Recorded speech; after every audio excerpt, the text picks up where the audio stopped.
O que você vai ouvir agora é real. Histórias de crimes verdadeiros, contadas em detalhes. Ouça com cautela. Este relato contém crimes reais e pode causar desconforto em pessoas mais sensíveis e podem te marcar para sempre. Deixa seu like e se inscreva no canal para acompanhar todas as histórias reais. Caso Elise Matsunaga. A noite de 19 de maio de 2012 começou como muitas outras no luxuoso apartamento da zona oeste de São Paulo. Mas o que aconteceria nas próximas horas chocaria o Brasil inteiro e se tornaria um dos casos criminais mais perturbadores da história recente do país. Marcos Kitano Matsunaga, 42 anos, herdeiro e presidente da empresa alimentícia Yoki, desceu o elevador do condomínio de alto padrão onde morava às 19h30. As câmeras de segurança capturaram sua última imagem com vida. Um homem aparentemente calmo, vestido de forma casual, indo buscar a pizza que havia encomendado com sua esposa, Elise. Ele não sabia que, lá em cima, no apartamento 1103, sua esposa o esperava. Mas não para jantar. Ela o esperava com uma pistola calibre 380 nas mãos. Ironicamente, um presente que ele mesmo havia lhe dado. Quando Marcos voltou, carregando a caixa de pizza ainda quente, e abriu a porta de seu lar. Ele tinha apenas segundos de vida. Um único tiro, certeiro, a queima-roupa, na cabeça. O executivo desabou no chão, a pizza espalhada ao seu redor, o sangue começando a manchar o tapete caro do apartamento. E assim, morreu um dos empresários mais bem-sucedidos do Brasil, vítima da única pessoa em quem confiava completamente. Mas a morte de Marcos Matsunaga era apenas o começo da história. O que Elise Araújo Kitano Matsunaga faria nas próximas 14 horas com o corpo de seu marido seria algo tão macabro, tão meticuloso, tão perturbador, que transformaria este caso em um dos crimes mais chocantes já registrados no país. Esta é a história de amor, traição, vingança, desmembramento e uma mulher que atravessou todas as linhas do inimaginável. Para entender como chegamos àquela noite fatal, precisamos voltar no tempo e conhecer quem era Elise Araújo antes de se tornar Matsunaga. Nascida em 29 de novembro de 1981, em Chopinzinho, uma pequena cidade de pouco mais de 20 mil habitantes no interior do Paraná, Elise Araújo cresceu em uma família marcada pela pobreza e pela dor. Criada por uma mãe solteira que trabalhava como empregada doméstica, a menina Elise aprendeu cedo que a vida não era fácil e que sobreviver exigia sacrifícios. Nos anos que se seguiram, Elise revelaria algo ainda mais sombrio sobre sua infância: o abuso sexual que sofreu nas mãos de seu padrasto. Era um segredo guardado, uma ferida que nunca cicatrizou completamente, um trauma que moldaria suas relações e suas escolhas pelo resto da vida. Na escola pública de Chopinzinho, Elise era vista como boa aluna, aplicada, sem problemas de comportamento. Mas por trás dos cadernos organizados e das notas satisfatórias, havia uma menina carregando segredos pesados demais para sua idade. Aos 18 anos, Elise tomou uma decisão que mudaria sua vida: fugir, deixar para trás a cidade pequena, a família complicada, o passado doloroso. Ela se mudou para Curitiba, a 400 quilômetros de sua cidade natal, onde matriculou-se em um curso técnico de enfermagem e começou a trabalhar em um hospital. Era um recomeço, uma chance de ser alguém diferente, de construir uma vida nova. Mas Curitiba era apenas uma parada temporária. O verdadeiro destino de Elise era a megalópole de São Paulo. São Paulo, a cidade que nunca dorme, que devora sonhadores e cria sobreviventes, que oferece oportunidades ilimitadas para quem está disposto a pagar o preço. Elise chegou à capital paulista no início dos anos 2000. Jovem, bonita, ambiciosa. Conseguiu emprego como enfermeira. Trabalho honesto que pagava as contas básicas. Mas ela queria mais, muito mais. Foi então que Elise descobriu um caminho mais rápido para o dinheiro e o luxo que tanto desejava: a prostituição de alto nível. Não era a prostituição das ruas, dos hotéis baratos, dos clientes violentos. Era o mundo das acompanhantes de luxo, das escorts que atendiam homens ricos em hotéis 5 estrelas, que jantavam em restaurantes caros, que eram pagas em centenas, às vezes milhares, de reais por noite. Elise criou perfis em sites de acompanhantes, especialmente no Escorts Vogue, um dos mais conhecidos da época. Usava nomes falsos, Juliana, Marielle, e fotos sensuais mas elegantes. Seu perfil prometia sofisticação, discrição e beleza. E os clientes vinham. Era uma vida dupla perfeitamente compartimentalizada. De dia, Elise era a enfermeira dedicada. De noite, era a acompanhante desejada. 2 mundos que nunca se encontravam. 2 personas que habitavam o mesmo corpo. Até que, em 2004, um cliente mudou tudo. Marcos Kitano Matsunaga nasceu em 1º de outubro de 1970, em uma família que personificava o sonho brasileiro. Imigrantes japoneses que construíram um império do zero. A história da família Matsunaga estava intrinsecamente ligada à história da Yoki, uma das marcas mais icônicas da indústria alimentícia brasileira. A empresa, fundada em 1960, especializava-se em produtos à base de milho, pipoca, snacks, temperos, e havia se tornado um nome familiar em todo o país. Marcos cresceu no Parque Continental, zona sul de São Paulo, em um ambiente de privilégio, mas também de cobrança. Como herdeiro do Império Yoki, havia expectativas sobre ele desde cedo. Estudou nas melhores escolas, formou-se em administração de empresas e gradualmente assumiu posições de liderança na empresa familiar. Em 2010, quando a Yoki foi vendida para a gigante americana General Mills por impressionantes 1,1 bilhão de reais, Marcos consolidou sua posição como um dos executivos mais bem-sucedidos do país. Ele permaneceu como CEO da Yoki mesmo após a venda, comandando uma operação multimilionária e sendo visto como um dos jovens empresários mais promissores do Brasil. Mas por trás da imagem pública de sucesso, Marcos era um homem com suas próprias contradições e apetites. Era casado, mas insatisfeito. Bem-sucedido, mas inquieto. Respeitado publicamente, mas com uma vida privada muito mais complexa.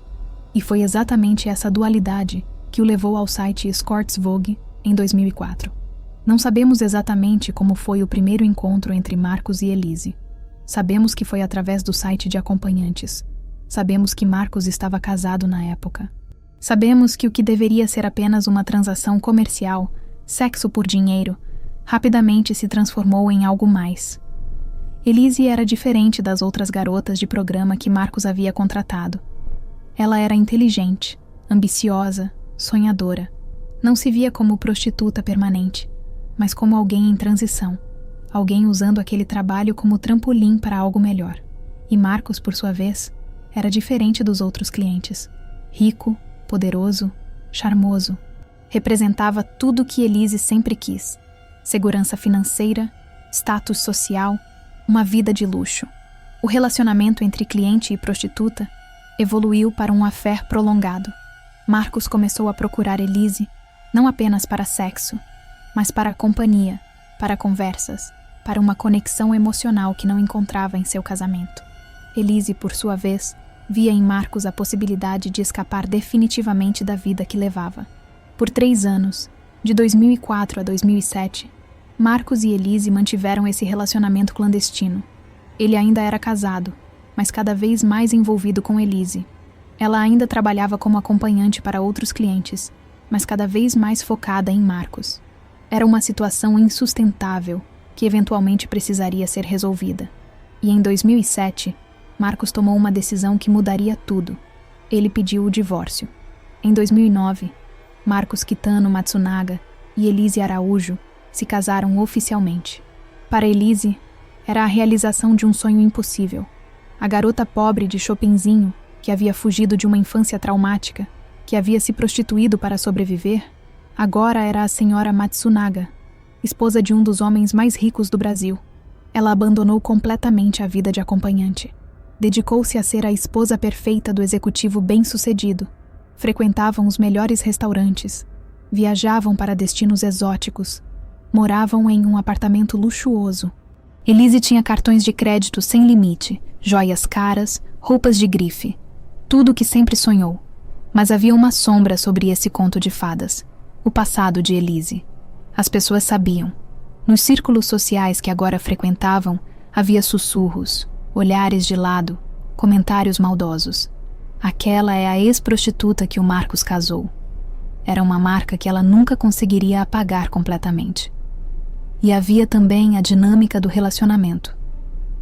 Marcos era dominador, controlador.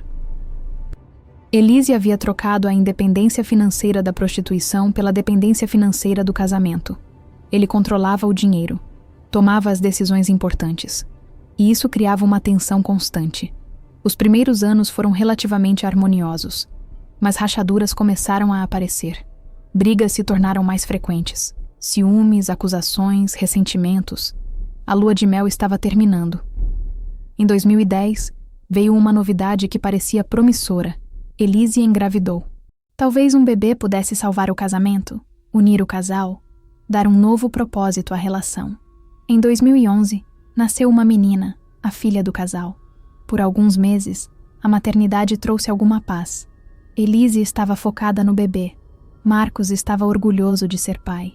As brigas diminuíram, mas era apenas a calmaria antes da tempestade. No final de 2011, início de 2012, algo mudou fundamentalmente no casamento Matsunaga. Elise começou a perceber sinais perturbadores. Marcos estava distante. Trabalhava até mais tarde. Estava constantemente no celular, mas escondia a tela quando ela se aproximava. Sorria ao ler mensagens que ela não podia ver. Saía de casa com mais frequência, sempre com desculpas relacionadas ao trabalho. Para Elise, os sinais eram inconfundíveis. Traição. As testemunhas, funcionários do condomínio, empregados da casa, mais tarde relatariam que as brigas entre o casal se tornaram constantes e intensas nesse período.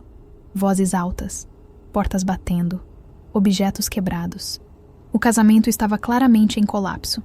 Em um dos episódios mais reveladores, Elise encontrou mensagens trocadas entre Marcos e uma mulher. Quando confrontado, ele negou veementemente.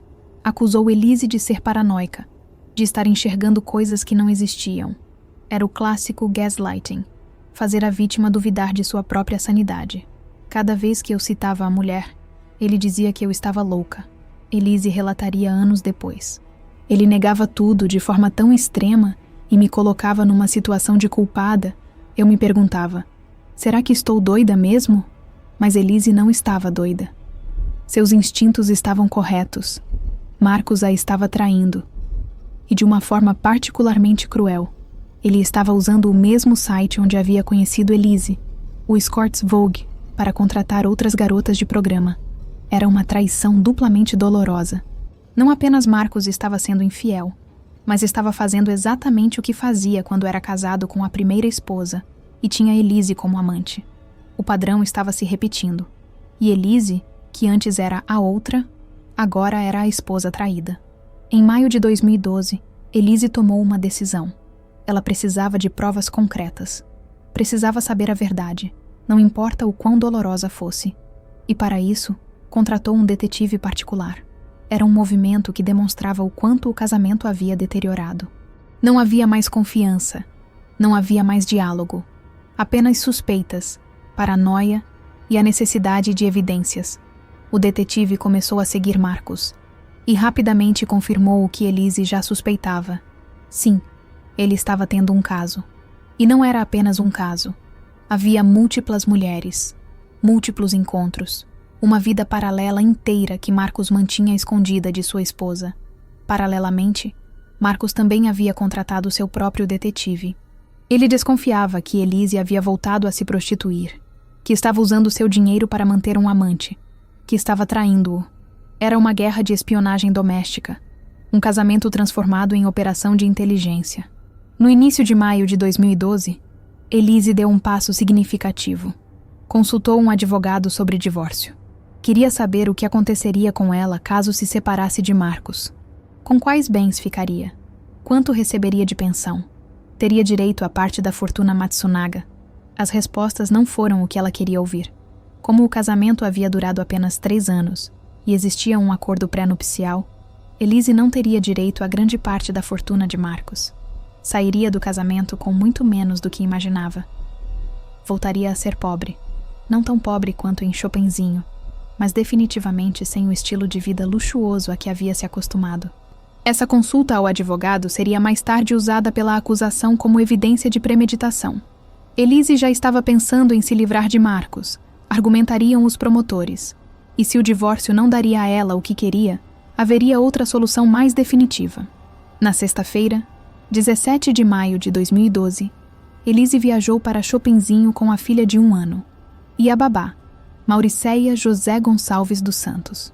O objetivo da viagem era apresentar a neta à mãe de Elise, que ainda morava no interior do Paraná.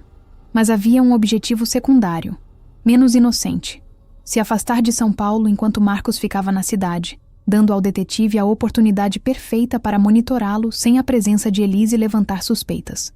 E o detetive não decepcionou. Na noite de 17 de maio, o detetive seguiu Marcos até o centro de São Paulo. Fotografou-o encontrando-se com uma mulher. Depois, os dois jantaram juntos no restaurante Alute Alute, conhecido estabelecimento de luxo na capital.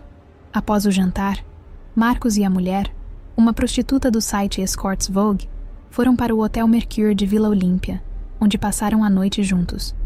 O detetive documentou tudo: fotografias, vídeos, horários, detalhes. Evidência irrefutável da traição. E então, enviou tudo para Elise. Imagine o momento em que Elise abriu seu celular e viu aquelas imagens. Ela estava a 400 quilômetros de distância, na casa de sua mãe no interior, cuidando do bebê. E ali, na tela do telefone, estava a prova incontestável: Marcos com outra mulher, sorrindo, jantando, entrando no hotel. Não era mais paranoia. Não era mais gaslighting. Não era ela enxergando coisas. Era real, documentado, inegável. A dor, a raiva, a humilhação que Elise deve ter sentido naquele momento são inimagináveis. Todas as suas piores suspeitas confirmadas. Todo o gaslighting revelado como mentira. Todos os "você está louca" expostos como manipulação. No dia seguinte, sábado 18 de maio, o detetive continuou monitorando Marcos. E as notícias que chegavam a Elise pioravam. Marcos havia se encontrado novamente com a mesma mulher. Jantaram juntos. Passaram mais tempo juntos. Não era apenas uma noite de fraqueza. Era um relacionamento contínuo, deliberado, descarado. Em Chopinzinho, Elise estava consumida. A raiva crescia como um incêndio descontrolado. O ressentimento, acumulado ao longo de meses, agora tinha combustível concreto. As humilhações, o gaslighting, as mentiras, tudo se cristalizava em uma fúria ardente. Segundo testemunhas posteriores, Elise estava visivelmente perturbada durante esses dias. Tensa, distraída, oscilando entre silêncio sombrio e explosões de irritação. E então, ela tomou uma decisão: voltar para São Paulo, imediatamente. Não esperaria até segunda-feira como planejado. Voltaria no domingo, 19 de maio. Alguns diriam depois que foi neste momento que Elise decidiu matar Marcos. Que a premeditação começou aqui, quando ela antecipou sua volta, quando começou a planejar o que faria. Mas há outra interpretação: que Elise simplesmente precisava confrontar Marcos. Precisava ter essa conversa. Precisava colocar as cartas na mesa. Que ela não sabia ainda o que faria, mas sabia que não podia esperar. O que sabemos com certeza é o que aconteceu durante a viagem de volta. No caminho de Chopinzinho para São Paulo, Elise fez uma parada que se tornaria central no caso. Ela entrou em uma loja de ferramentas e comprou uma serra elétrica. A babá Mauriceia, que estava com ela, testemunharia mais tarde no tribunal sobre essa compra. Segundo seu relato, Elise explicou que a serra era para abrir caixas de vinho. Uma explicação aparentemente inocente, doméstica. Mas para a acusação, essa compra seria a prova definitiva de premeditação. Por que diabos alguém compraria uma serra elétrica para abrir caixas de vinho quando uma faca comum faria o trabalho? A resposta, argumentariam os promotores, era óbvia. Elise já estava planejando esquartejar Marcos. A serra não era para vinho, era para ossos. A defesa contestaria veementemente essa interpretação. Insistiria que a serra realmente era para as caixas de vinho, que não havia premeditação, que o crime ocorreria em um momento de explosão emocional, não como resultado de um plano calculado. A perícia nunca conseguiu determinar conclusivamente se a serra foi ou não usada no esquartejamento. Havia evidências conflitantes. Algumas sugeriam que apenas uma faca de cozinha havia sido usada. Outras indicavam possível uso de uma ferramenta mais sofisticada. Mas o fato permanecia. Horas antes de matar Marcos, Elise comprou uma serra elétrica. E isso, independentemente da verdade sobre seu uso, pintava um quadro sombrio. O domingo, 19 de maio de 2012, era um dia aparentemente normal em São Paulo. Céu parcialmente nublado, temperatura amena. Nada que indicasse que, antes do amanhecer do dia seguinte, um dos crimes mais chocantes da história brasileira seria cometido. Às 18h30, Marcos Matsunaga chegou ao aeroporto de Congonhas para buscar sua esposa, sua filha de 1 ano e a babá Mauricéia. As câmeras do aeroporto capturaram a cena. Um homem aparentemente tranquilo, esperando sua família. Elise desceu do avião carregando segredos. No bolso, as fotos que o detetive havia enviado. No coração, uma tempestade de emoções. Na mente, bem, o que estava na mente de Elise naquele momento só ela poderia dizer. A família voltou junta para casa, no condomínio de alto padrão na zona oeste de São Paulo. Mauricéia ajudou com a bagagem, com o bebê. Marcos parecia relaxado, talvez aliviado de ter a família de volta. Ele não sabia que Elise sabia. Não tinha ideia do que ela havia descoberto. Chegando em casa, por volta das 18h45, Mauricéia foi dispensada. Obrigada. Pode ir descansar em casa. Te vejo segunda-feira. Era domingo à noite, dia de folga de qualquer forma. A babá pegou suas coisas e foi embora, deixando apenas Marcos, Elise e o bebê no apartamento. As câmeras de segurança do prédio registraram Mauricéia deixando o edifício às 19 horas. Ela seria a última pessoa a ver Marcos Matsunaga vivo, além de Elise.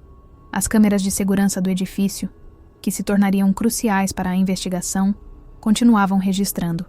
Às 19h30, Marcos apareceu no elevador, descendo sozinho da cobertura onde ficava o apartamento do casal. Vestia roupas casuais e estava descalço.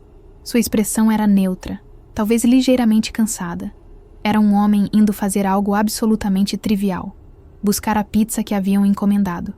A portaria confirmaria depois que Marcos pegou a pizza, uma pizza grande de mussarela, pagou em dinheiro, trocou algumas palavras cordiais com o porteiro e voltou para o elevador. Eram exatamente 19h34 quando Marcos entrou novamente no elevador com a caixa de pizza nas mãos. As câmeras o mostraram subindo de volta para o apartamento. Ele estava vivo, saudável, completamente alheio ao fato de que tinha menos de 1 minuto de vida. Essas imagens, Marcos descendo tranquilo, voltando com a pizza, se tornariam icônicas. Seriam reproduzidas incessantemente na mídia.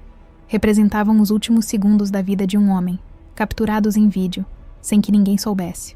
O que aconteceu quando Marcos abriu a porta do apartamento 1103 com a pizza nas mãos?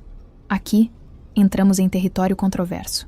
Temos apenas 2 fontes de informação: a versão de Elise, a única sobrevivente, e as evidências forenses. E ambas contam histórias ligeiramente diferentes. Segundo Elise, assim que Marcos entrou, ela decidiu confrontá-lo. Não podia mais fingir. Não podia mais aguentar o peso das mentiras. Precisava saber a verdade da boca dele. Eu sei sobre a mulher, ela teria dito. Vi as fotos. Eu sei de tudo. A reação de Marcos foi, segundo Elise, típica do padrão que havia se estabelecido. Negação furiosa. Você está louca. Isso não é real. Você está paranoica. Mas desta vez, Elise tinha provas. Mostrou as fotos, as imagens irrefutáveis de Marcos jantando com outra mulher, entrando no hotel com ela. E então, segundo o relato de Elise, Marcos mudou. A negação deu lugar à fúria. Como ela ousava espioná-lo? Como ousava contratar um detetive? Quem ela pensava que era? Ele me deu um tapa no rosto. Elise relataria anos depois. Ele nunca tinha feito aquilo antes. A briga escalou. Gritos. Acusações. Elise chorando. Marcos furioso. A pizza esquecida sobre o balcão, esfriando, enquanto o casamento desmoronava de vez. E então, segundo Elise, ela sentiu medo. Medo real, visceral. Marcos estava fora de controle. Ela acreditou que ele poderia machucá-la seriamente. Só sei que fui pro móvel na outra sala e peguei minha arma. Marcos e Elise eram colecionadores de armas. devidamente registrados no exército como CAC, colecionadores, atiradores e caçadores. Tinham várias armas de fogo no apartamento, guardadas em um armário. Participavam de caçadas juntos, iam a clubes de tiro. Era um hobby que compartilhavam. Uma dessas armas era uma pistola semiautomática calibre .380 Imbel, e foi essa arma que Elise pegou naquele momento. Aqui está um detalhe crucial que a acusação exploraria extensivamente no julgamento. Uma pistola semiautomática não dispara instantaneamente.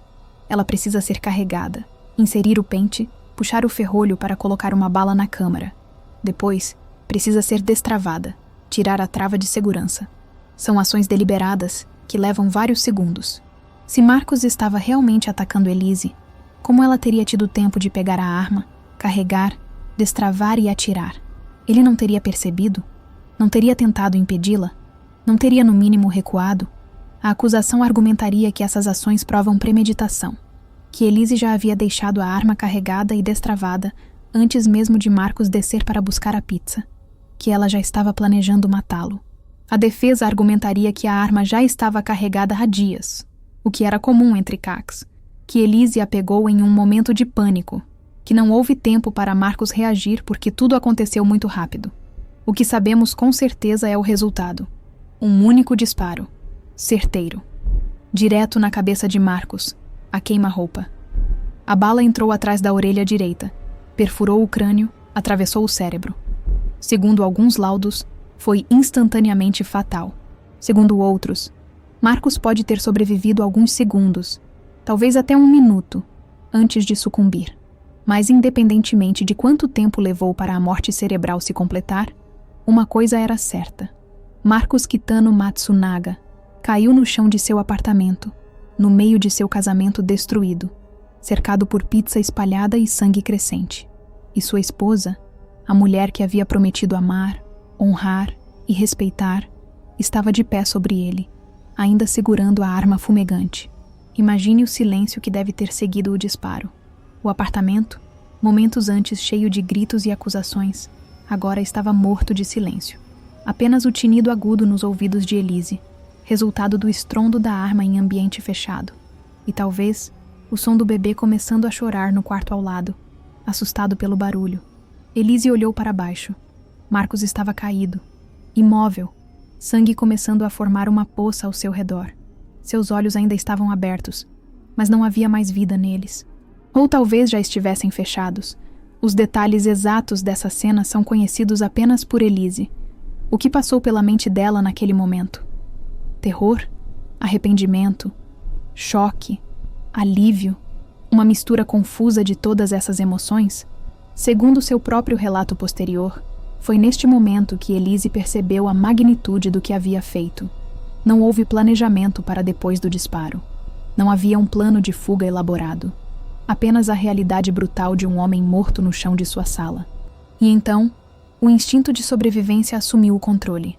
Se Elise chamasse a polícia e relatasse legítima defesa, como acreditaria anos depois que deveria ter feito, haveria investigação, perguntas, dúvidas. E talvez prisão.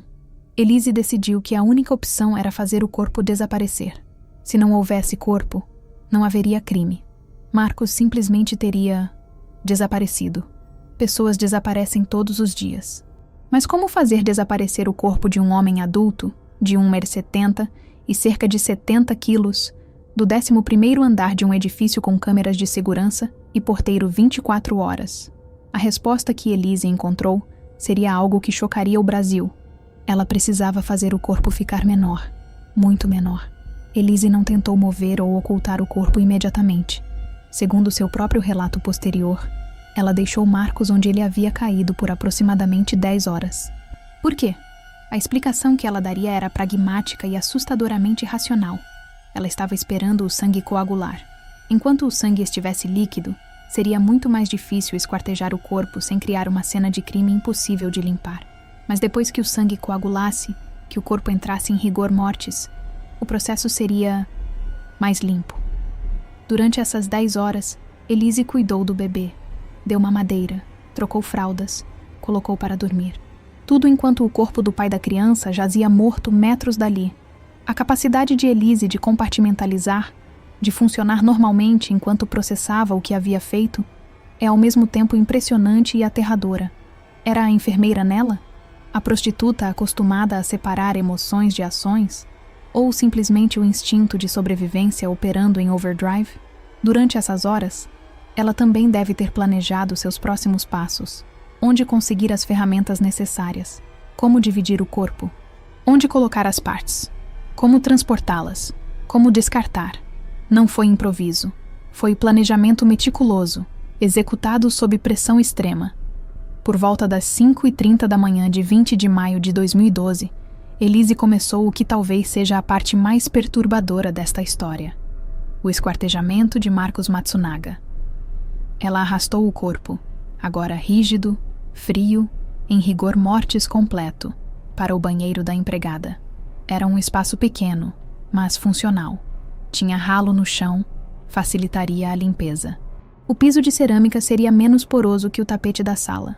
De acordo com o laudo pericial posterior, Elise usou uma faca de cozinha de aproximadamente 30 centímetros para o procedimento. A acusação insistiria que ela também usou a serra elétrica comprada no Paraná, mas isso nunca foi provado conclusivamente. A defesa manteria que apenas a faca foi usada. Elise tinha treinamento em enfermagem. Conhecia a anatomia básica. Sabia onde ficavam as articulações, onde cortar seria mais fácil. E foi exatamente esse conhecimento que aplicou. O primeiro corte foi na cabeça. A decapitação. Segundo o laudo do Instituto Médico Legal, este foi um momento crucial. Havia sinais de que a degola começou enquanto Marcos ainda tinha batimentos cardíacos. Sangue foi aspirado para os pulmões, indicando respiração. A causa oficial da morte seria listada como choque traumático, traumatismo craniano, associado à asfixia respiratória por sangue aspirado devido à decapitação. Isso significava que o tiro não matou Marcos instantaneamente? Que ele estava tecnicamente vivo quando Elise começou a cortá-lo? Era uma possibilidade horripilante que a acusação exploraria como prova de meio cruel. A defesa contestaria esse laudo, trazendo peritos que afirmariam que a morte foi instantânea, que os sinais interpretados como vida eram apenas reflexos post-mortem, que Marcos não sofreu durante o esquartejamento porque já estava morto. O debate técnico sobre este ponto consumiria dias do julgamento, mas o fato permanecia: decapitação havia ocorrido.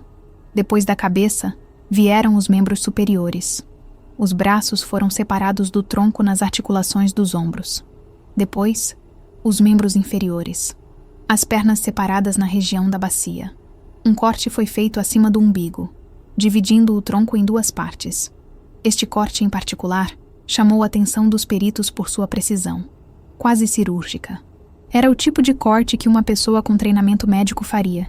No total, o corpo de Marcos foi dividido em 6 partes principais: cabeça, braços, 2, pernas, 2, tronco superior e tronco inferior.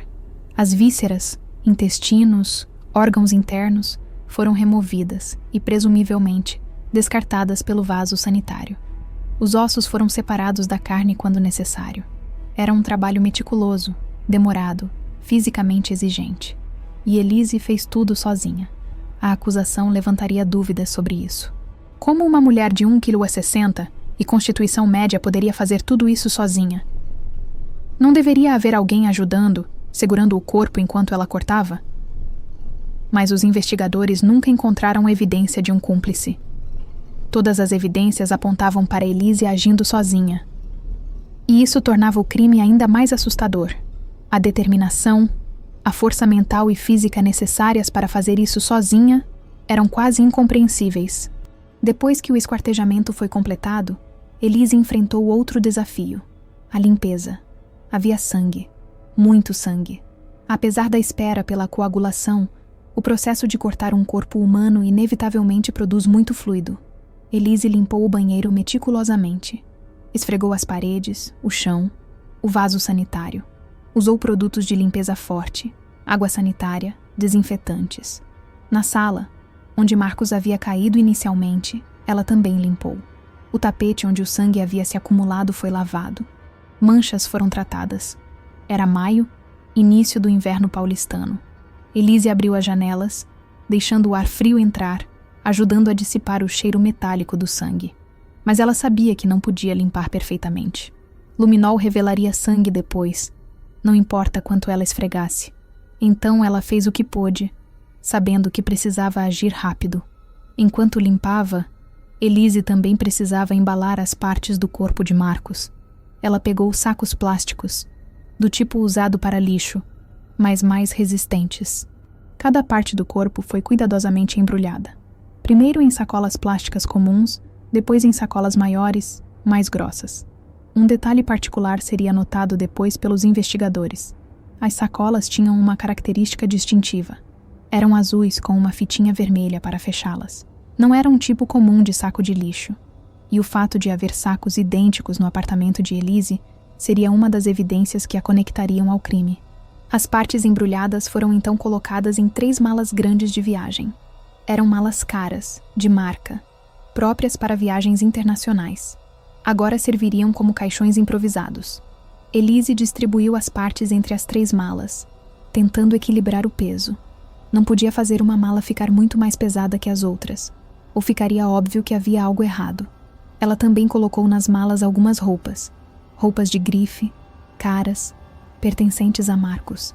Isso seria interpretado de múltiplas formas: tentativa de confundir investigadores, souvenir macabro, ou simplesmente uma forma de preencher espaço nas malas. Às 11h30 da manhã de segunda-feira, 20 de maio de 2012, as câmeras de segurança do prédio capturaram imagens que se tornariam algumas das mais importantes da investigação. Elise apareceu no elevador. Estava arrumada, maquiada, vestindo roupas casuais. Não parecia perturbada ou nervosa.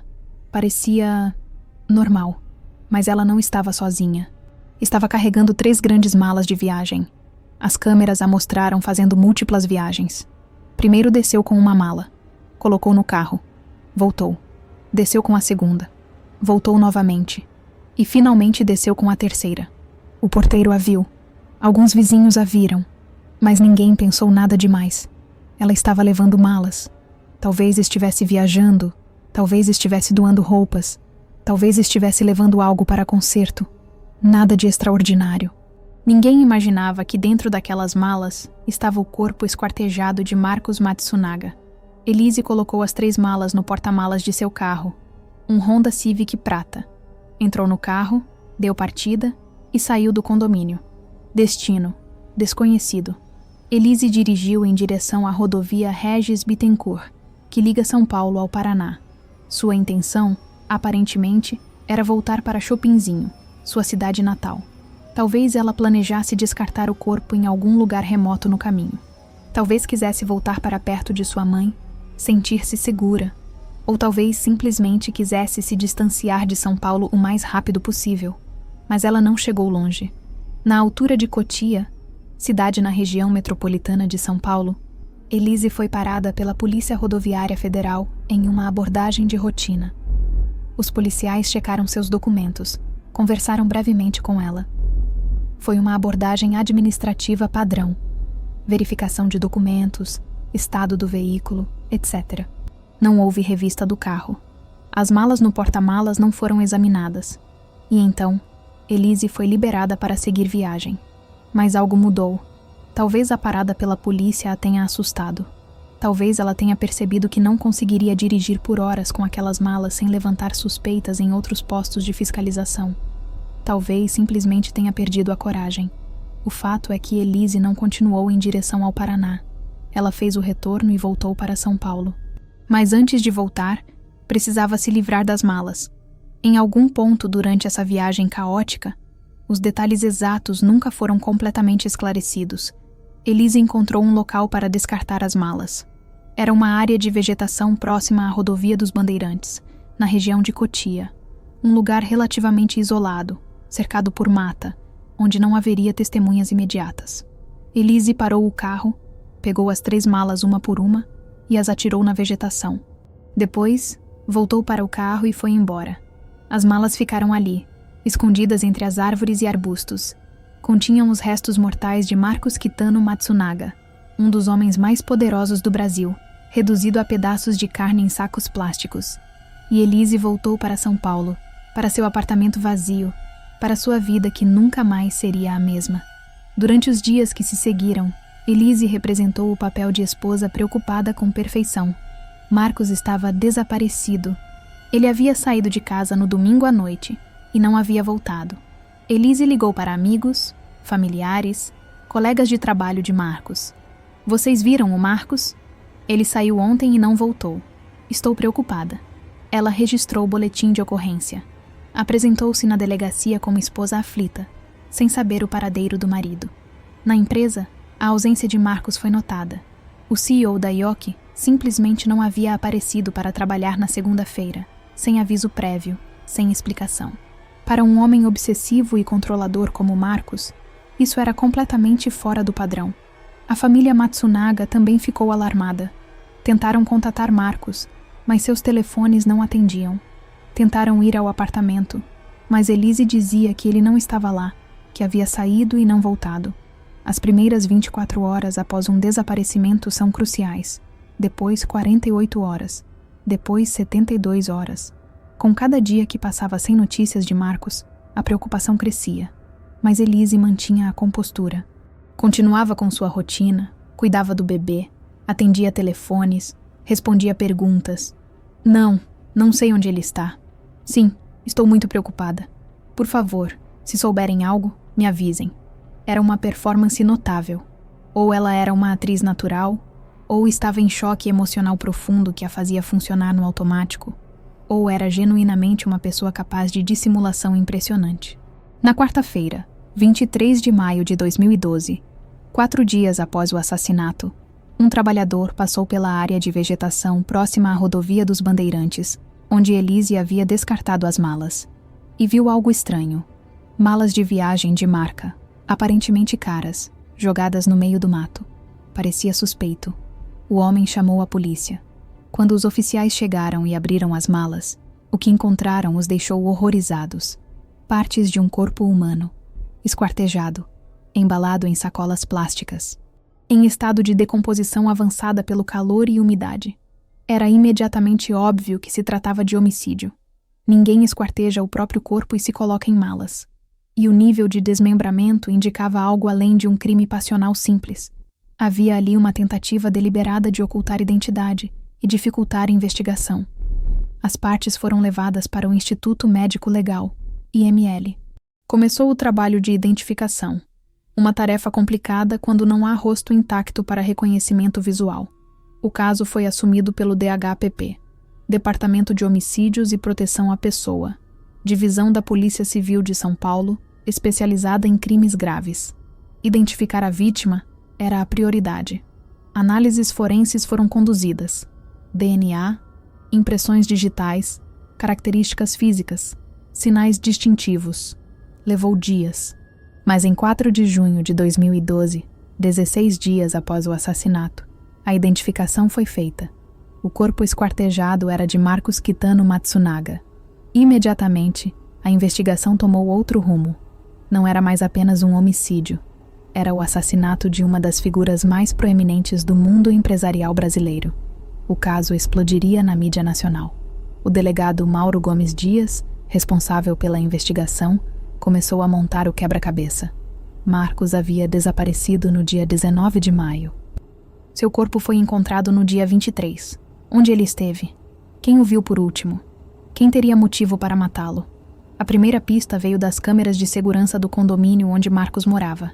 As imagens mostravam Marcos entrando no prédio no domingo à noite, 19 de maio, às 18h45, vindo do aeroporto. Mostravam-no descendo às 19h30 para buscar a pizza. Mostravam-no voltando às 19h34 com a pizza. E depois, nada. Marcos nunca mais foi visto saindo do prédio, mas as câmeras mostravam outra coisa. No dia seguinte, 20 de maio, às 11h30, Elise saiu do prédio carregando 3 grandes malas de viagem. Para Mauro Gomes Dias, a conclusão era óbvia. Marcos entrou no prédio e não saiu. Elise saiu com 3 malas. Marcos foi encontrado em malas. Logo, Elise era a principal suspeita. Mas havia confirmação adicional necessária. E ela veio de uma fonte inesperada. O reverendo René Henrique Gotts Licht. René Henrique Gotts Licht era o guia espiritual do casal Matsunaga. Ele conhecia Marcos e Elise há anos. Havia aconselhado o casal durante momentos difíceis. Estava ciente das tensões no casamento. Quando a polícia o contatou para perguntar sobre o desaparecimento de Marcos, a reação do reverendo foi imediata e chocante. Você não precisa conversar comigo. Eu tenho certeza de que foi ela. Licht explicou aos investigadores que o casamento estava deteriorado há meses, que as brigas eram constantes, que havia ciúmes patológicos de ambos os lados. E, crucialmente, que ele havia aconselhado Marcos a trancar o armário onde guardavam as armas, porque temia que algo violento pudesse acontecer. Essa informação era devastadora para qualquer eventual alegação de legítima defesa. Se Marcos havia sido aconselhado a trancar as armas por medo de violência, e ainda assim Elise conseguiu acesso a uma delas, isso sugeria premeditação. Na noite de 4 de junho de 2012, munido das evidências das câmeras, do testemunho do reverendo e da identificação do corpo, o delegado Mauro Gomes Dias pediu a prisão temporária de Elise Matsunaga. O pedido foi aceito. Um mandado foi emitido.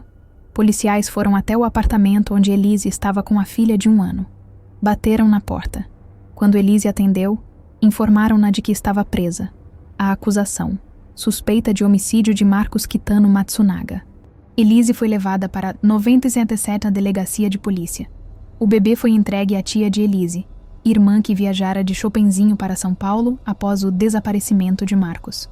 A notícia da prisão explodiu na mídia. Viúva da Ioki presa por suspeita de matar o marido. Os jornais, programas de TV, sites de notícias, todos cobriram extensivamente. Era o tipo de história que o público brasileiro devorava. Rico e famoso, morte misteriosa, esposa suspeita. Mas naquele momento, Elise ainda negava tudo. Não sei o que aconteceu com o Marcos. Não sei de nada. Sou inocente. Ela manteria essa posição por exatos 2 dias. Em 6 de junho de 2012, algo extraordinário aconteceu. Depois de 2 dias negando qualquer envolvimento, Elise Matsunaga pediu para falar com os investigadores e confessou tudo. Sim, ela havia matado Marcos. Sim, ela havia esquartejado o corpo. Sim, ela havia descartado as malas. Tudo havia sido ela, agindo sozinha. A confissão foi detalhada, precisa, perturbadora.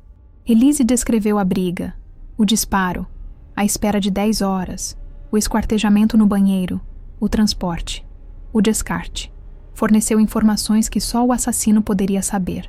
Por que ela confessou? Várias teorias foram propostas. Talvez fosse arrependimento genuíno.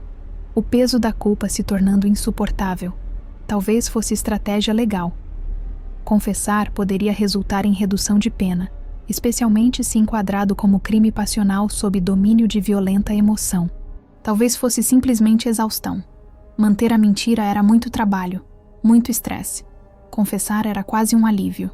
Ou talvez fosse a percepção de que as evidências eram irrefutáveis. As câmeras, as malas, o DNA.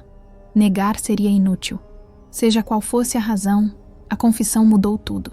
O caso deixou de ser investigação de desaparecimento para se tornar processo criminal de homicídio. Nos dias 6 e 7 de junho, a polícia conduziu a reconstrução do crime. Procedimento padrão em casos graves onde o suspeito confessou. Elise foi levada de volta ao apartamento. Ali, na frente de investigadores, peritos e câmeras, ela reencenou tudo o que havia feito. Mostrou onde Marcos estava quando ela atirou. Demonstrou como segurou a arma. Explicou como arrastou o corpo para o banheiro.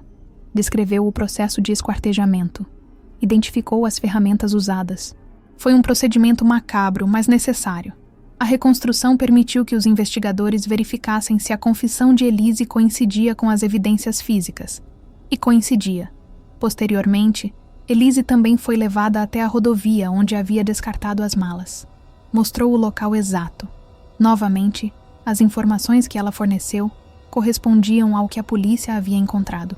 Para os investigadores, não havia mais dúvida. Elise Matsunaga havia matado e esquartejado seu marido.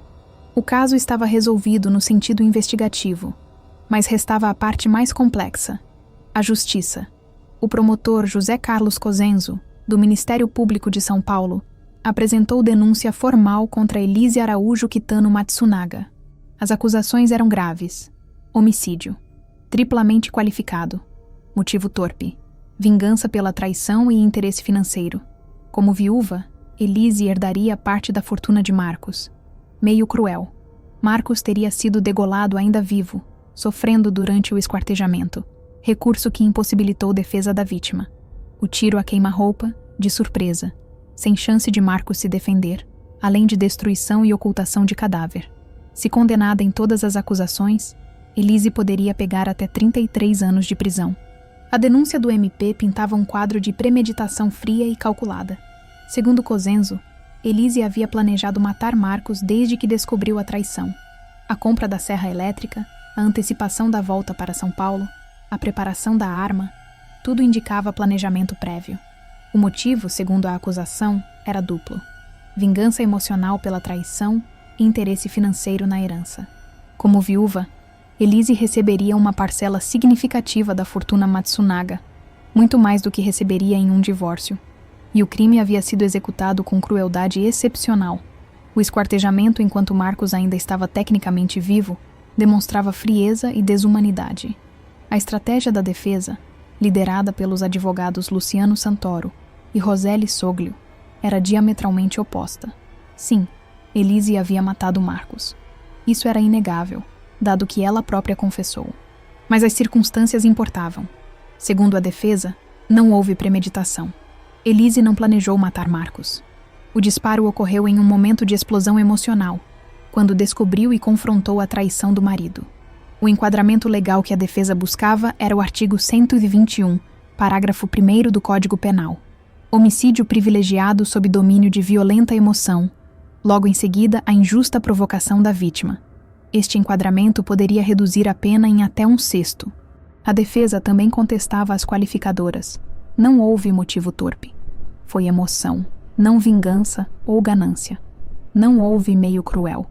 Marcos já estava morto quando foi esquartejado. E a impossibilidade de defesa era questionável. Houve uma discussão prévia. Marcos poderia ter se defendido. Quanto ao esquartejamento, a defesa argumentava que foi uma tentativa desesperada e mal pensada de ocultar o crime, não parte de um plano premeditado. E havia outro elemento crucial que a defesa traria: o contexto do relacionamento, as humilhações que Elise sofreu, o gaslighting, os abusos emocionais, a traição repetida, a violência emocional constante. Elise não era uma assassina fria.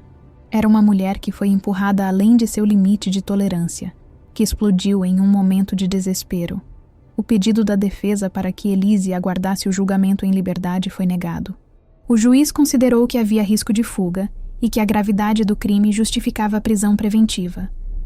Elise foi transferida para a penitenciária feminina de Tremembé, no Vale do Paraíba, interior de São Paulo. Ali, ela permaneceria pelos próximos 4 anos, aguardando o julgamento. Foram anos difíceis. Separada da filha, que ficou sob guarda da tia e depois da família paterna. Vivendo com a culpa, com o trauma, com a antecipação do julgamento que determinaria seu futuro. Durante esse período, Elise conseguiu concluir o curso de Direito que havia começado anos antes.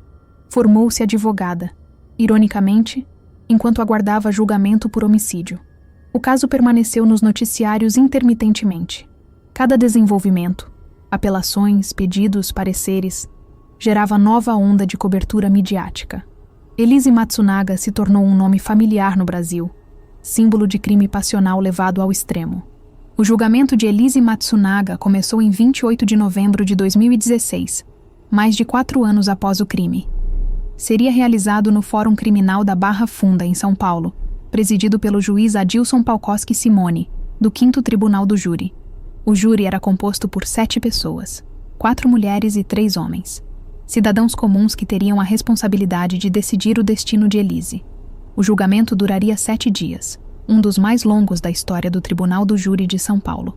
16 testemunhas seriam ouvidas. Horas de argumentos, debates, perícias, emoções. E o Brasil inteiro assistiu. As 2 babás que trabalhavam para a família Matsunaga foram testemunhas cruciais. Mãe e filha, elas tinham uma visão privilegiada da dinâmica do casal. Mauricéia testemunhou sobre a viagem para Chopinzinho, confirmando que Elise havia comprado a serra elétrica no caminho. Quando perguntada pela acusação por que Elise compraria tal ferramenta, ela confirmou a explicação de Elise: para abrir caixas de vinho.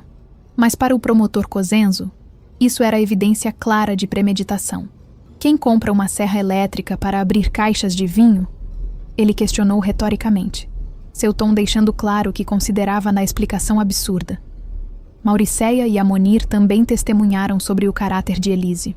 Ambas disseram que ela era generosa, boa patroa, havia ajudado a família financeiramente múltiplas vezes. Pagou o tratamento médico para o filho de Amonir. Pagou uma viagem para Recife para Mauricéia. Para a defesa, isso era importante. Mostrar que Elise não era um monstro, mas uma pessoa capaz de bondade e empatia. O delegado responsável pela investigação deu depoimento extenso sobre como chegou a Elise como principal suspeita. Ele descreveu examinar as câmeras de segurança, ver Marcos entrando e não saindo, ver Elise saindo com as malas. Descreveu a conversa com o reverendo Liszt. Descreveu encontrar, durante busca no apartamento, roupas de grife similares às encontradas com o corpo, e os sacos de lixo azuis com fitinha vermelha, idênticos aos usados para embalar as partes do corpo. Eu tive certeza naquele momento, ele disse. Tudo apontava para ela. Mauro também demonstrou para o júri como funcionava a pistola calibre 380 usada no crime. Mostrou que era necessário carregar, destravar. São atos que levam tempo, ele explicou. Atos deliberados. Se fossem feitos na hora, a vítima teria a chance de reagir. Mas quando interrogado pela defesa, Mauro admitiu que Elise fez tudo sozinha e que Marcos a humilhava constantemente. Quando pressionado a revelar as humilhações específicas, ele recusou. Há mulheres aqui no plenário, disse, sugerindo que os xingamentos eram tão vulgares que não podiam ser repetidos em público. Era um momento revelador. Mesmo o delegado que investigou o caso e confirmou a culpa de Elise, reconhecia que havia contexto de abuso no relacionamento. O depoimento mais longo e mais controverso foi do médico legista Sami El-Jundi. El-Jundi foi contratado pela defesa como perito independente. E sua conclusão era radicalmente diferente dos laudos oficiais. Segundo ele, Marcos morreu instantaneamente do tiro na cabeça. A degola e o esquartejamento foram feitos post-mortem, quando não havia mais qualquer atividade cerebral ou cardíaca. Isso era crucial porque destruía a qualificadora de meio cruel. Se Marcos já estava morto quando foi esquartejado, ele não sofreu. O crime continuava horrível, mas não era cruel no sentido legal do termo. El-Jundi explicou tecnicamente como o tiro que Marcos recebeu, entrando atrás da orelha e atravessando o cérebro, teria causado morte cerebral instantânea. Qualquer atividade cardíaca ou respiratória posterior seria apenas reflexos automáticos, não vida consciente. A acusação atacou ferozmente esse testemunho. Outros peritos haviam concluído diferente. O laudo oficial afirmava que havia sinais de vida durante a degola. Como explicar essa discrepância? El-Jundi manteve sua posição. Os sinais interpretados como vida eram, segundo ele, mal interpretados. Era questão de análise técnica. Durante seu depoimento, El-Jundi usou linguagem colorida e às vezes inapropriada para a solenidade do tribunal. Fez comparações anatômicas, usando termos vulgares. Em um ponto, disse algo como: só se ele tivesse 2 anos, ao explicar um ponto técnico. O assistente de acusação, Luiz Flávio Durso, ficou indignado. Isso é desrespeitoso à vítima, protestou. A tensão no tribunal aumentou dramaticamente. O advogado de defesa, Luciano Santoro, acusou Durso de tentar intimidar a testemunha. Durso, por sua vez, ameaçou processar Santoro por difamação. O juiz teve que intervir múltiplas vezes para acalmar os ânimos. O julgamento foi marcado por confrontos intensos entre acusação e defesa. Não era apenas debate legal, era guerra psicológica. José Carlos Cosenzo, o promotor implacável baixo de estatura, mas imenso em presença. Cosenzo era conhecido por sua agressividade no tribunal. Ele começou o julgamento fazendo piadas, relaxado, confiante. Mas sua atitude mudou quando encontrou resistência. Sua estratégia era simples, mas eficaz. Apelar à emoção. Ele falava sobre o sofrimento da família Matsunaga. Recitava poesias sobre morte e perda. Fazia referências bíblicas. O Brasil todo está esperando uma decisão de vocês, ele disse aos jurados, colocando imenso peso moral sobre eles. Cosenzo também tentava reduzir Elise a uma figura unidimensional, a prostituta vingativa e gananciosa que matou o marido rico por dinheiro e raiva. Ele mencionava constantemente o passado de Elise como garota de programa, tentando minar sua credibilidade moral. E ele não hesitava em usar táticas questionáveis. Ao interrogar testemunhas, frequentemente fazia perguntas direcionadas que sugeriam a resposta desejada, técnica conhecida como pergunta sugestiva, proibida pelo Código de Processo Penal. Quando a defesa protestava, Cosenzo reagia com indignação. Não é tática, é a lei, ele declarava. Luciano Santoro e Roseli Soglio, a dupla da defesa Santoro, era o good cop, calmo, metódico, técnico. Roseli Soglio era a bad cop, agressiva, confrontacional, intimidadora. A estratégia da defesa era humanizar Elise, mostrar que ela não era um monstro, mas uma mulher que sofreu, que foi abusada, que finalmente estourou sob pressão insuportável. Santoro focava nos aspectos técnicos e legais, questionava laudos, apontava inconsistências, construía argumentos jurídicos sólidos para desmontar as qualificadoras. Roseli, por outro lado, era puro teatro. Alta, ainda mais com seus saltos finos. Ela se movia pelo tribunal com presença dominante. Quando não gostava de uma resposta de testemunha, ficava em pé, cruzava os braços, encarava a pessoa mastigando chiclete em desafio silencioso, mas eloquente. Algum problema, doutora? Cosenzo perguntou sarcasticamente em uma ocasião, irritado com a linguagem corporal de Roseli. Ela simplesmente o encarou, sem dizer palavra, até que ele desviasse o olhar. Os confrontos entre Roseli e Cosenzo se tornaram lendários durante o julgamento. Chegaram a trocar ofensas diretas. O juiz teve que intervir múltiplas vezes, mas por trás do teatro havia estratégia. A defesa estava tentando mostrar aos jurados que a acusação estava sendo agressiva, injusta, que estava tentando destruir Elise em vez de buscar justiça. Depois de 6 dias de testemunhos, chegou o momento dos argumentos finais. A acusação Cosenzo fez um apelo emocional intenso. Falou sobre a vida que Marcos poderia ter tido, a filha que cresceria sem pai, a família destruída. Sem as qualificadoras e com uma pena de 6 anos, ela sairá na frente de vocês, como quer a defesa, ele argumentou, tentando assustar os jurados da possibilidade de uma pena leve. Ele insistiu que houve premeditação, a serra elétrica comprada, a arma preparada, o plano de descarte. Insistiu que houve meio cruel. Marcos estava vivo quando foi degolado. Sofreu. Insistiu que houve motivo torpe. Elise queria vingança e dinheiro. E fez um apelo direto. Vocês têm a responsabilidade de fazer justiça. O Brasil está assistindo.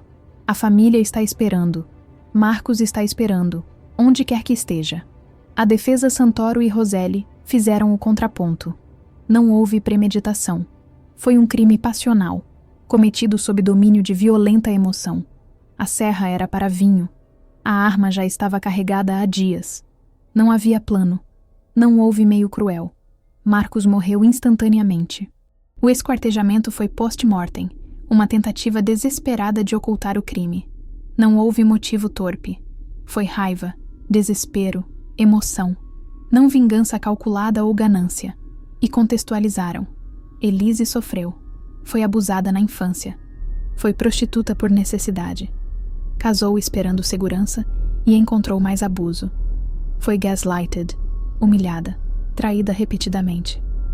Ela não é um monstro, Santoro disse. É uma mulher que quebrou. Uma mulher que foi empurrada além de seu limite.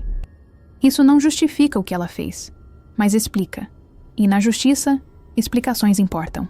Depois de horas de deliberação, os 7 jurados voltaram com seu veredito. Homicídio. Qualificado foi considerada culpada, mas com apenas uma qualificadora, recurso que impossibilitou a defesa da vítima. O tiro a queima-roupa, de surpresa. As outras 2 qualificadoras foram rejeitadas, e quanto à destruição e ocultação de cadáver, foi considerada culpada. Era uma vitória parcial para ambos os lados. A acusação conseguiu a condenação por homicídio qualificado, mas perdeu 2 qualificadoras importantes. A defesa conseguiu derrubar as qualificadoras mais graves, mas não conseguiu o enquadramento de homicídio privilegiado que buscava. A sentença: 19 anos, 11 meses e 1 dia. O crime foi considerado hediondo, o que significava que Elise não poderia recorrer em liberdade. Elise ouviu a sentença com expressão neutra. Não chorou, não reagiu visivelmente. Simplesmente assentiu, aceitando seu destino. Ambos os lados anunciaram que recorreriam. A defesa achava a pena alta demais. A acusação achava baixa demais. Queria as outras qualificadoras reconhecidas. Em 25 de abril de 2018, o Tribunal de Justiça de São Paulo julgou os recursos tanto da defesa quanto da acusação. Por votação unânime, a 7ª Câmara de Direito Criminal decidiu manter a sentença original. Nem aumentou, nem diminuiu a pena. O tribunal reconheceu a soberania do júri popular. Os jurados haviam ouvido todas as evidências, todas as testemunhas, todos os argumentos. Haviam chegado a uma decisão fundamentada. Não cabia aos desembargadores substituir essa decisão, a menos que fosse manifestamente contrária às evidências, o que não era o caso. Luiz Flávio Durso, o assistente de acusação representando a família Matsunaga, declarou em nota que a decisão concretizou a justiça almejada pela família da vítima e reconhecia as irrefutáveis provas existentes nos autos. Roseli Soglio, a defensora de Elise, classificou a decisão como vitória, ainda que parcial, argumentando que ao menos as qualificadoras mais graves haviam sido rejeitadas. Elise permaneceria na prisão.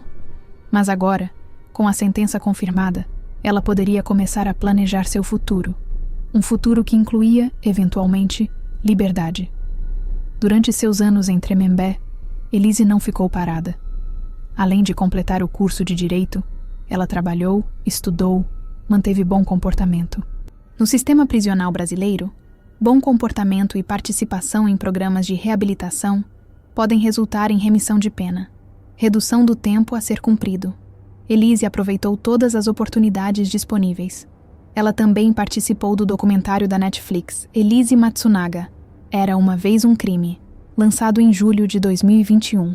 Foi sua primeira entrevista extensa sobre o caso, onde ela contou sua versão dos eventos, falou sobre o relacionamento com Marcos, sobre o crime, sobre seu arrependimento. O documentário gerou controvérsia.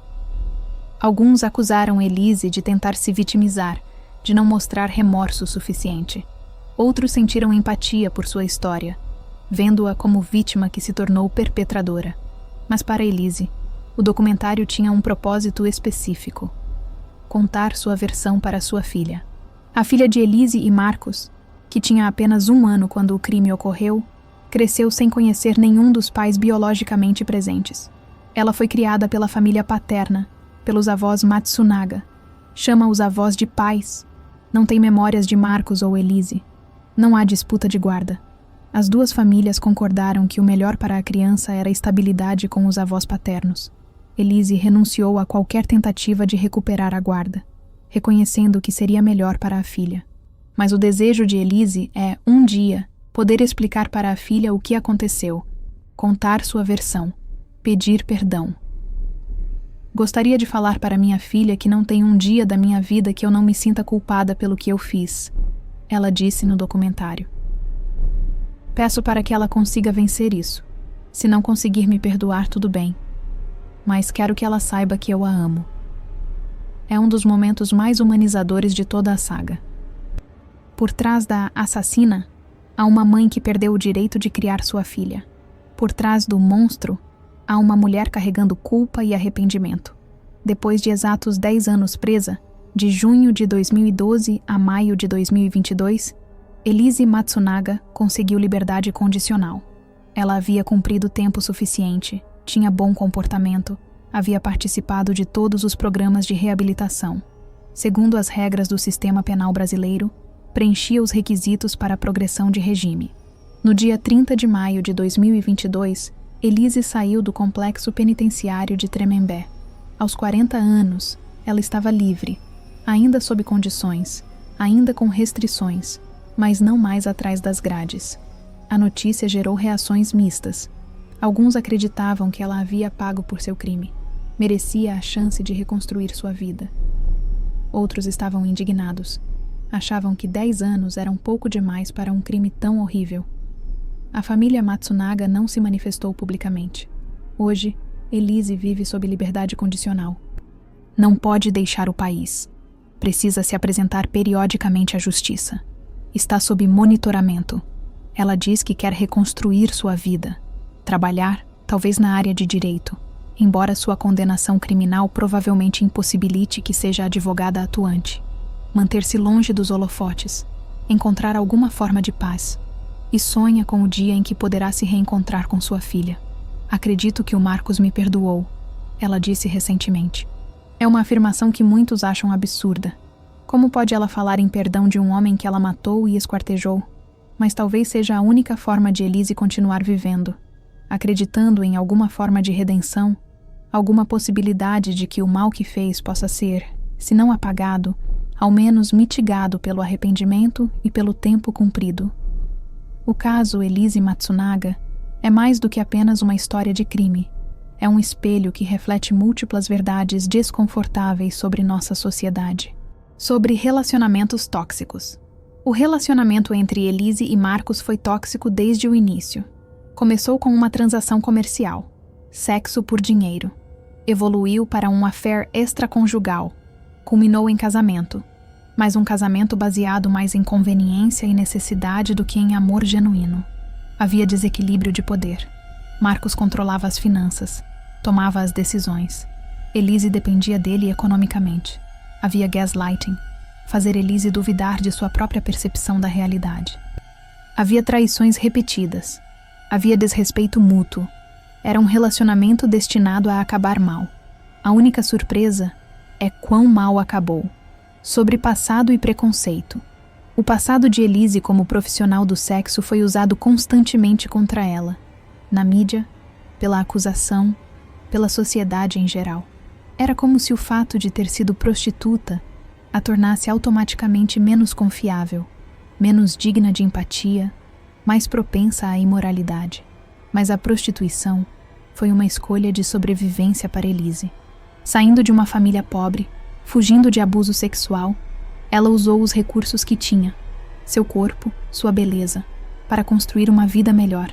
Julgar Elise por isso é ignorar as circunstâncias que levam mulheres à prostituição. É fácil condenar moralmente quando você nunca enfrentou as mesmas escolhas impossíveis. Sobre crime passional e responsabilidade. O debate central do julgamento era: até que ponto a emoção justifica ou atenua um crime? Elise matou Marcos em um momento de raiva explosiva, após descobrir traição e ser confrontada com anos de mentiras e gaslighting. Isso importa? Deveria reduzir sua culpabilidade? A lei brasileira reconhece que sim, importa. O conceito de homicídio privilegiado sob domínio de violenta emoção existe exatamente para essas situações, quando alguém age sob forte perturbação emocional causada por injusta provocação da vítima. Mas há limites. Emoção não é carta branca para matar. E esquartejar um corpo, mesmo que post-mortem, sugere capacidade de raciocínio frio que vai além de mera explosão emocional. O júri encontrou um meio-termo. Reconheceu que não foi crime por ganância ou crueldade sádica, mas também não aceitou que foi puramente emocional. Foi algo no meio. E a pena refletiu isso. Sobre mídia e sensacionalismo. A cobertura midiática do caso Matsunaga foi intensamente sensacionalista. Cada detalhe sórdido foi explorado. Cada imagem perturbadora foi mostrada. Cada especulação foi amplificada. O público brasileiro devorou a história. Era perfeito para a era das redes sociais e da cultura de true crime. Rico, bonito, violento, sexual. Mas por trás das manchetes estava uma tragédia humana real. Uma criança perdeu o pai. Uma família perdeu um filho. Uma mulher destruiu sua própria vida. A linha entre informar o público e explorar trauma para a audiência é tênue. E no caso Matsunaga, essa linha foi frequentemente cruzada. Sobre justiça e punição, Elise foi condenada a quase 20 anos. Cumpriu 10, foi liberada incondicional. É justo? Não há resposta fácil. Para a família Matsunaga, provavelmente nunca será suficiente. Nenhuma quantidade de anos na prisão trará Marcos de volta. Para defensores de Elise, talvez até 10 anos seja demais, dado o contexto de abuso e provocação. Para a sociedade em geral, a questão é: qual é o propósito da punição? Vingança? Reabilitação? Proteção da sociedade? Deterrente? Se é vingança, nenhuma pena será suficiente. Se é reabilitação, 10 anos é bastante. Elise não representa mais perigo. Se é proteção, ela nunca representou perigo para ninguém além de Marcos. Se é deterrente, é discutível se funciona. O sistema de justiça tentou encontrar equilíbrio. Condenou severamente o crime, mas reconheceu atenuantes. Prendeu por tempo significativo, mas permitiu liberdade condicional quando apropriado. É perfeito? Não, mas raramente a justiça é perfeita. É sempre um esforço imperfeito de humanos tentando fazer sentido de tragédias humanas. Marcos Kitano Matsunaga está morto há mais de uma década. Seu corpo, profanado e esquartejado, foi eventualmente devolvido à família para sepultamento adequado. Ele repousa agora em paz, longe da violência que marcou sua morte. Elise Araújo Matsunaga está viva, livre sob condicional, tentando reconstruir uma vida. Mas ela carrega cicatrizes que nunca desaparecerão completamente. O peso do que fez a acompanhará até o fim de seus dias. A filha do casal, agora adolescente, está crescendo sem conhecer realmente nenhum de seus pais. Talvez um dia ela procure Elise, procure respostas. Talvez não. Ambas as escolhas são válidas. A família Matsunaga perdeu um filho, um irmão, um neto. Essa perda nunca será completamente curada. E o Brasil inteiro carrega a lembrança deste caso. Um lembrete sombrio de como paixões podem se tornar violência, como relacionamentos podem se tornar armadilhas, como uma noite pode destruir múltiplas vidas para sempre. A pizza pedida naquela noite de 19 de maio de 2012 nunca foi comida. Ela ficou ali, esfriando, enquanto o sangue se espalhava pelo apartamento. Um símbolo da normalidade cotidiana interrompida pela violência explosiva. E décadas depois, ainda nos perguntamos: poderia ter sido diferente? Havia um momento, uma escolha, uma palavra que poderia ter mudado o curso dos eventos? Provavelmente. Sempre há. Mas não foi. E agora, tudo o que resta é viver com as consequências. Esta é a história de Elise Matsunaga. Uma história de amor que virou ódio, de sonhos que viraram pesadelos, de uma noite que manchou muitas vidas de sangue. Que ela sirva como aviso, como lição, como lembrança de que nossas escolhas têm consequências, e que algumas consequências são irreversíveis.